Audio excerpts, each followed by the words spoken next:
Ya, halo, selamat siang adik-adik mahasiswa, khususnya kelas 4D dan 4H ya, mata kuliah mekatronika. Jadi pada pertemuan kita yang ke-11 ini, minggu ke-11, saya akan menyampaikan materi tentang komponen dasar pembentuk rangkaian elektronika ya.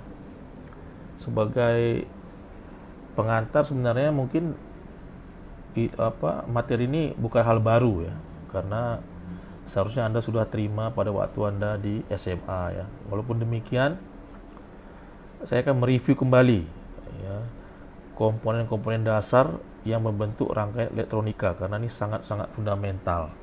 Oke, sebelumnya silakan Anda login ke Tinkercad ya. Setelah Anda masuk ke login ke dalam, kita akan sampai di layar dashboard, namanya layar dashboard. Kemudian klik circuit ya. Kemudian klik create new circuit ya.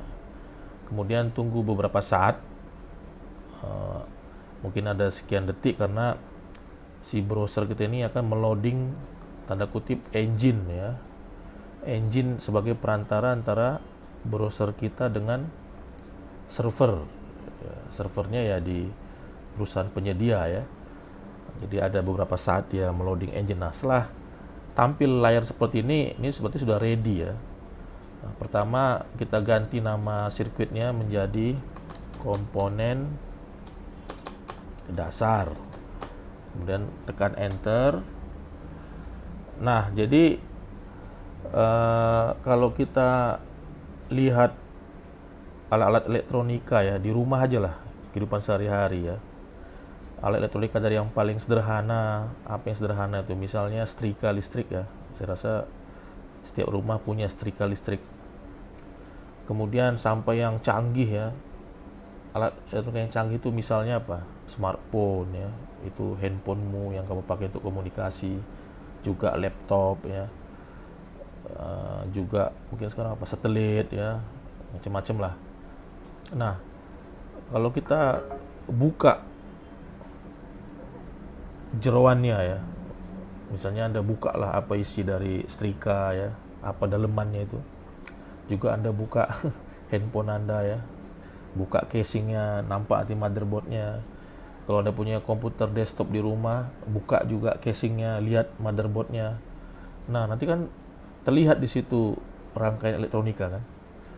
Kalau di setrika ya dia sederhana dia, cuman ada kabel power kemudian ke elemen pemanas sudah, atau ke switch dia, ke lampu pengatur apa tuh termo, mungkin sejenis batang bimetal dia, pengatur panasnya itu sebagai switch, kemudian ke sumber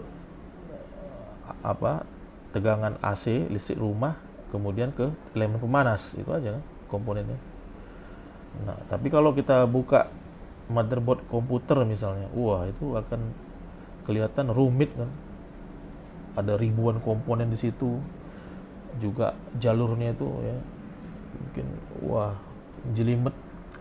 Apalagi handphonemu ya, kamu buka motherboardnya sangat kecil, motherboardnya ya, padat isinya, komponennya sangat-sangat kecil. Tapi di atas itu semua kalian mesti pahami bahwa ternyata alat elektronik dari yang paling sederhana, misalnya setrika listrik, sampai yang paling canggih ya, smartphone, komputer, satelit, itu dibangun hanya oleh 7 jenis komponen dasar ya. Hanya ada 7 itu ya, 7. Nah, mari kita bahas. Jadi yang pertama itu kita sebut sebagai voltage source ya. Nah ini voltage source, atau bahasa Indonesia itu sumber tegangan.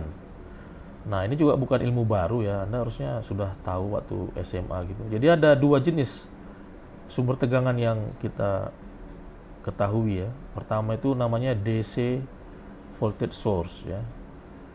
Kalau bahasa Indonesia itu arus searah ya. Ini direct current ya, arus searah. Kemudian yang kedua itu AC atau AC voltage source. Kalau bahasa Indonesia itu tegangan bolak-balik. Nah, mari kita tinjau satu persatu. Jadi DC voltage source ini kenapa disebut sebagai arus searah? Karena jika kita plot tegangan terhadap waktu, ini tegak. Jadi kalau kita buat salib sumbu seperti ini, yang vertikal ini tegangan, yang horizontal ini waktu. Kalau kita plot si tegangan itu, dia membentuk garis lurus ya. Makanya disebut sebagai direct current atau searah, karena dia cenderung stabil ya, lurus gitu ya. Tidak, ya oke lah. Pada kenyataannya kan kalau kita misalnya ya, kita plot sebagai ini dari sumber dari baterai ya. Pak, mana bisa Pak lurus Pak, kan baterai nanti habis ya. Betul. Katakanlah pertama 12 volt ya. Setelah 1 jam pemakaian dia turun ke 11 volt. Kemudian turun lagi ke 10 volt gitu ya. Sampai akhirnya mungkin 10 jam kemudian dia habis. Oke, itu benar. Pada dunia kenyataan dia seperti itu. Tapi kan tetap kita anggap sebagai stabil dia. Artinya cenderung dia tuh rata sih. Kalau turun pun ya rata lagi dia. Turun ya rata lagi dia. Itulah disebut sebagai DC voltage source ya. Boleh dikatakan itu cenderung stabil dia. Nah, kalau AC voltage source, ini juga review ya. Kalau kita plot pada salib sumbu atau di kartesian ini, tegangan, ini sumbu tegak ini sebagai V, voltage tegangan, terhadap sumbu datar ini, waktu kita plot ya, dia membentuk kurva seperti ini yang merah ini. Ini namanya kurva sinusoidal ya. Fungsi sinus. Ya, fungsi sinus ya Anda harus review lagi matematika ya. Itu fungsi itu. Apa? Sinusoidal itu trigonometri ya, sinus ya, sinus. Nah, kita ketahui ya, yang namanya fungsi sinus itu dia punya apa namanya itu? Periode gitu ya. Ada frekuensi juga ya. Periode adalah waktu untuk satu gelombang penuh. Nah, gelombang penuh itu saya kasih sini garis bantu ya. Saya buat di posisi tengah sini ada garis bantu. Coba Anda perhatikan ya. Jadi yang disebut sebagai satu gelombang penuh adalah satu lembah ditambah satu buah bukit. Berarti dari sini sampai sini itulah satu periode ya. Bisa Anda bayangkan kan? Dari titik ini sampai titik ini itu satu periode. Atau Anda ubah Pak, kalau dari sini Pak, titik ini di sini berarti ya. Sampai titik ini Pak, di sini Pak.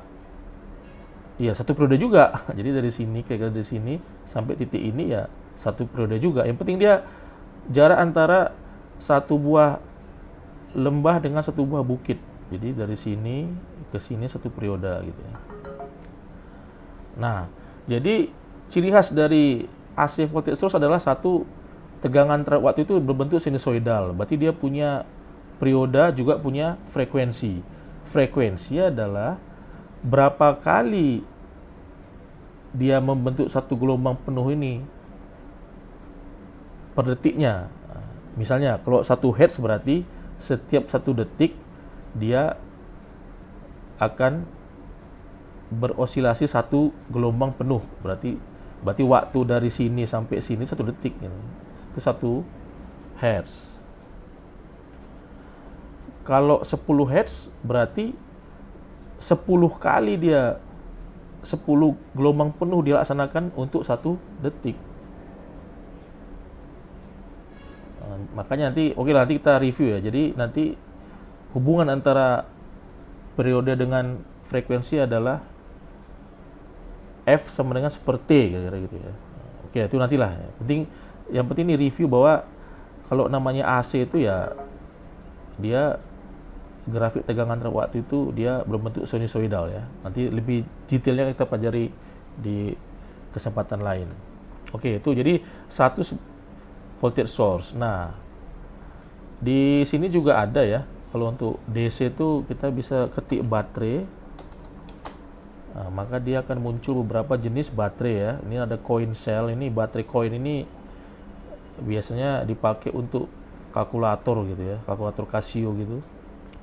Nah, kalau baterai 9 volt ini, baterai kotak ini dipakai, ada beberapa instrumen seperti multimeter saya itu pakai baterai kotak ya. Atau kalau Anda punya mikrofon wireless itu ya, Sennheiser itu ya, dia biasanya baterainya juga baterai kotak. Ya. Atau kalau Anda misalnya punya apa itu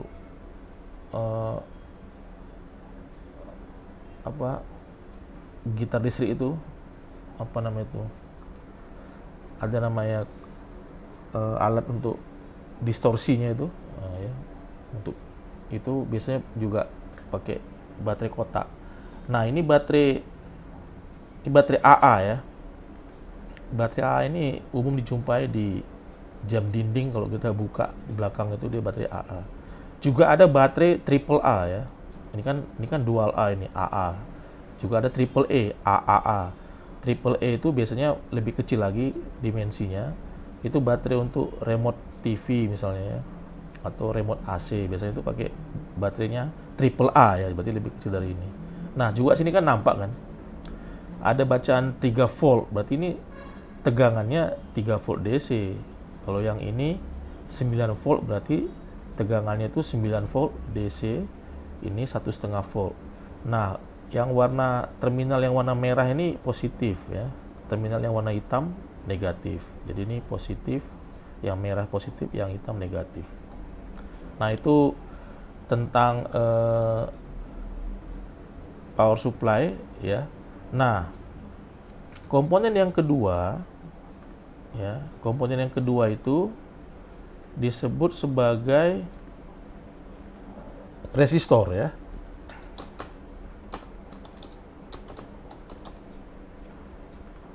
Resistor ya. Jadi resistor itu fungsinya adalah menghambat arus ya. Nah, di sini Anda bisa cari resistor ya.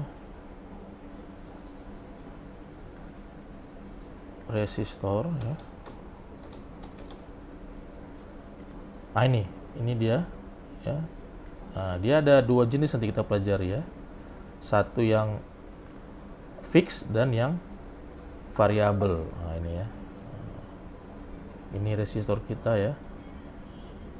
Nah, jadi ini resistor ini tadi saya ulangi, fungsinya adalah menghambat arus karena dia punya hambatan tahanan ya.